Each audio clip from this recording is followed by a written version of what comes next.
Hi everyone, what's up? Welcome back to my channel. I'm Bacola, and today we are going to be talking all about how to set and achieve your goals in 2025. It's 2025, which means it's a new year and it's time to actually sit down, write our intentions, set our goals, and do what we need to do to achieve our goals. This is actually my favorite time of the year. If there's one thing about me, as someone who's type A, I love goal setting. I love writing down the goals I have, writing the systems to achieve the goals, and then tracking those goals throughout the year. So this is my Olympics. Like, this is the thing I love to do. In this video, I'll show you how I'm able to achieve goals. What are my qualifications? I wanted to get into an Ivy League. I got into an Ivy League school. I wanted to make the transition into tech. I made the transition into tech. I wanted to work for a big tech company. I worked for a big tech company. I wanted to build an over six-figure investment portfolio in my 20s. I built an over six-figure investment portfolio in my 20s. I wanted to build an app. I built an app. I wanted to quit my job to take a gap year. I quit my job and took a gap year without any financial ruin. I wanted to build a substantial social media audience, and I did. So this is not to flex and this is not to brag, but I will say I do have a track record of setting goals and achieving those goals, and these are the ways I'm able to do that. It's never accidental. It's all about being intentional and being very specific and then consistently taking steps to achieve those goals. So in this video, I'm going to walk you through how I set and achieve my goals. And I'm also going to let you know what my 2025 goals are and how I plan to achieve these goals. So I have a 3-step process for setting and achieving goals. Step 1. We write these goals down. This is the most fun part of the process, is actually sitting down to write down what you want in life, right? I feel like we all have desires that we want, things that we really want to achieve, things that we might be scared to even write down as goals for ourselves. But it's important to actually sit down and take the time to write down your goals and your intentions. For me, when I sit down and I write my goals, I make sure that they're SMART goals. They're specific, they're measurable, they're achievable, they're relevant, and they're time-bound. So every goal I have is a SMART goal. On top of that, I also make sure that when I'm setting goals, I really deeply resonate with these goals. Sometimes people will set goals for you, but if you don't resonate with those goals, then it's not going to happen because you're not going to put in the effort that's required to make those goals happen. So every goal I have, I make sure that it's something I actually deeply care about. And that makes it easier to find the motivation to continue on when things get tough throughout the year to achieve these goals. Another thing I make sure when I'm writing my goals is that I only focus on a few goals a year. Because if we're being honest, there's so many things I want to get done. There's so many things I want to do, but we have very limited time. For example, I've always wanted to learn a new language, but I just don't have the time to do that with the other goals I have. So I really focus on just a few set goals because I know being very specific with a very small selection of goals will increase the likelihood of me achieving these goals. The second step is planning and the systems. A lot of people just stop at the goal setting, which for me is crazy because what do you mean you just set a goal, but you don't have the plan and the system to actually achieve the goal? This is the most important part, but this is the part a lot of people don't spend as much time on, but this is the part that requires a lot of time because you can't set a goal and not have a plan or a system to achieve these goals. Then it's just a dream. Wrap it up,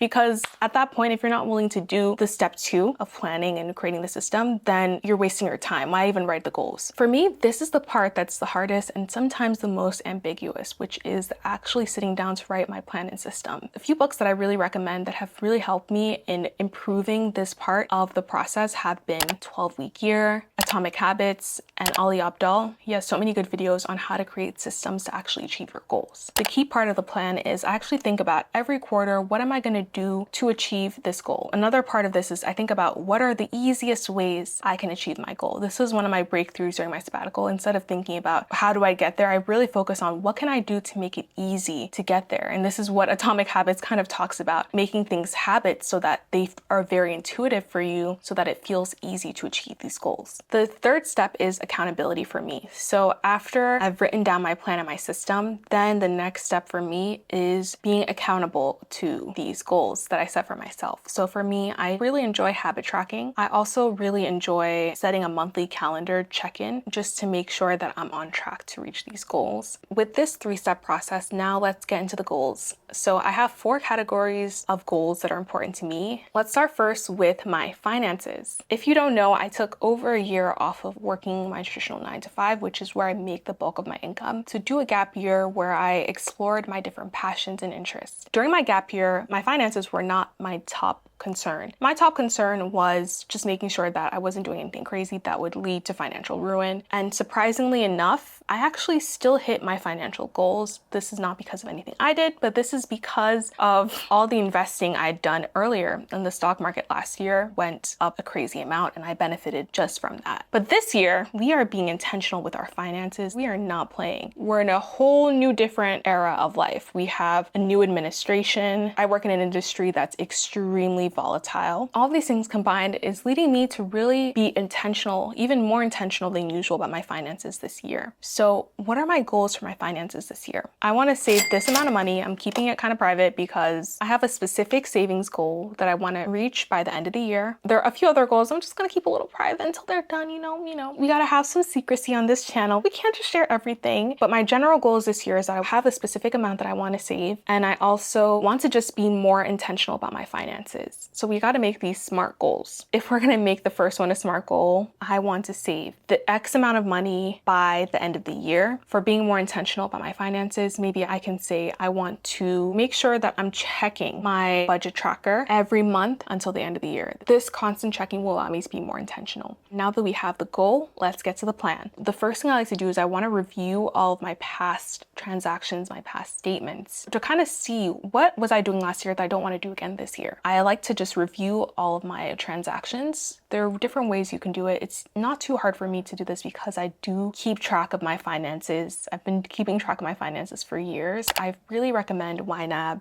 Monarch Money, or you can just get my budgeting spreadsheet, which will be linked in the bio. Sometimes your bank accounts also have yearly annual statement reviews where you can see where you're spending when every year, or you can just manually review your statements. So for me, last year, I noticed that I was spending way too much on Uber for someone who is working from home. And I also was spending way too much on Uber Eats and eating takeout. So this year I'm making changes to really reduce spending in those areas. And of course, I'm deleting Uber Eats, DoorDash, Caviar from my phone, which is very difficult.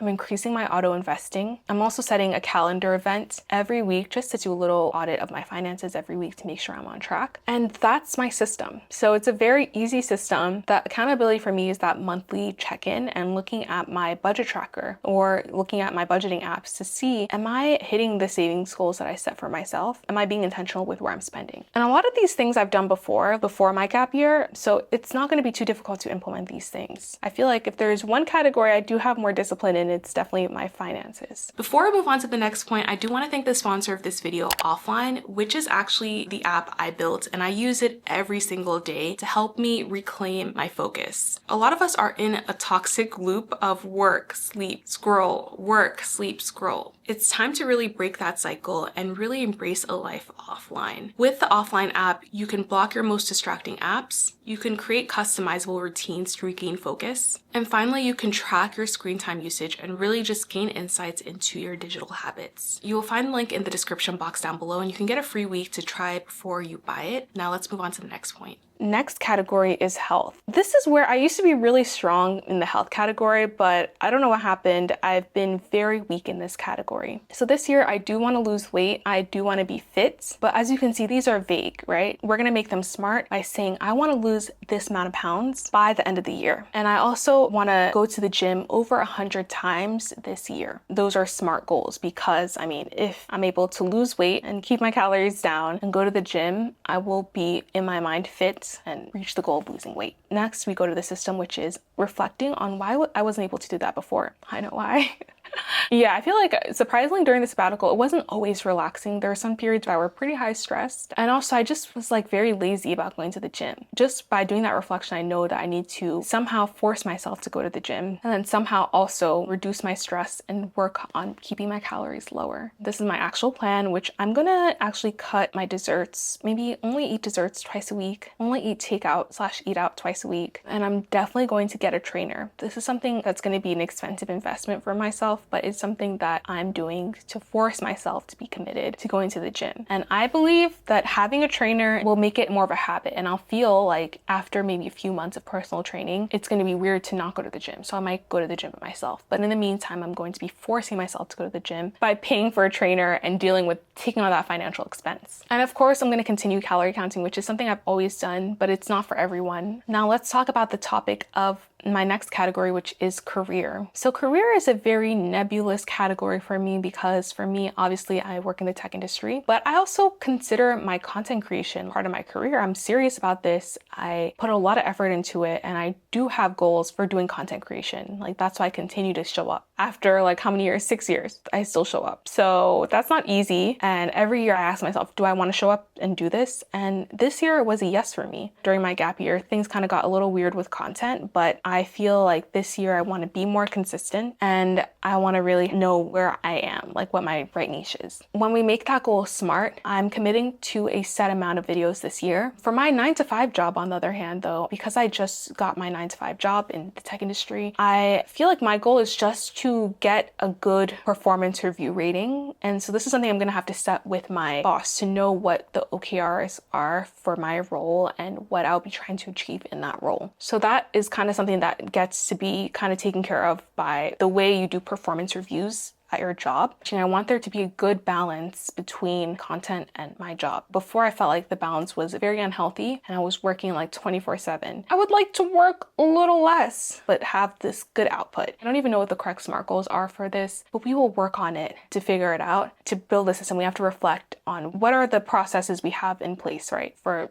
doing my job and doing content creation. Is there anything I can improve? Is there anything I can change, I can get rid of to improve the system? And for me, one of the things, of course, is getting an editor. Like, editing was one of the things that really allowed me to be more consistent in content creation. So investing more in my editor and making sure that we are good and we're able to get these videos out is something I'm going to do to improve my career goals. Another thing could be like making sure that you're sitting with your boss. If you want a promotion, tell your boss, I want a promotion, and then ask them what steps you need to take to get the promotion. This is what would be in your career category. My final category, and this is my weakest category, is relationships. I will be honest, I am not that great with relationships. I'm good with my very core people, but when it comes to networking, when it comes to meeting other people, this is where I have huge weaknesses. This year, we are going to try to improve this because I really like being friends with people. I like building relationships. I like meeting new people. I like feeling connected to people. It's something I really do enjoy. It's something that I do want to make sure that I'm doing more this year. My goal is to make them more SMART. I want to definitely go to 1 to 2 networking events a month just to meet people in the industries that I'm passionate about, in the tech industry, in content creation. I want to make sure I'm socializing with my friends at least once a week. As you enter your late 20s or 30s, like, it's actually hard to coordinate with friends and see friends frequently. So once a week, I feel like is even on the more ambitious goals. It'd be nice to see friends once a week. I also have a lot of like long distance friends, so would love to like make time to see them virtually once a month is a goal that I have.